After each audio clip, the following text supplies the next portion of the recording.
Hôm nay em hướng dẫn các bác sử dụng cái tủ lạnh Hitachi nội địa Nhật. Phần này chạy Ga134. Đây là cái nút này là nút điều chỉnh nhiệt độ của ngăn ngăn ngăn đông. Các bác nhìn cái mũi tên này nhé, nó chèn cao là nhiệt độ cao, đây để trung này là thấp này, này là vừa, này trung bình này, cao này, đây là cao nhất này.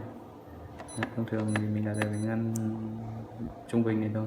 Cái nút thứ hai là điều chỉnh nhiệt độ của ngăn mát, trên là điều chỉnh nhiệt độ của ngăn mát.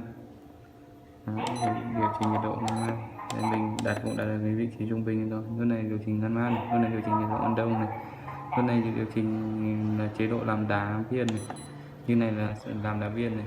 Bạn ấn như này là thời gian, ấn như thế này là dừng. Đấy, có chữ hàng này là dừng, không làm đá rơi đấy. Đấy. Tên em thì em sửa tất cả các tủ lạnh nội địa Nhật.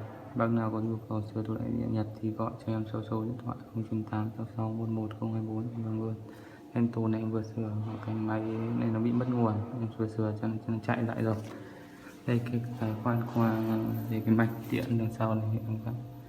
Đây em vừa sửa xong, nó vừa bị chết đưa đi xe nguồn, em thay xe nguồn khác, máy chạy hoạt động bình thường. Bác nào có nhu cầu sửa tủ lạnh nội địa Nhật thì vui lòng gọi cho em cho số điện thoại 098 66 11 024.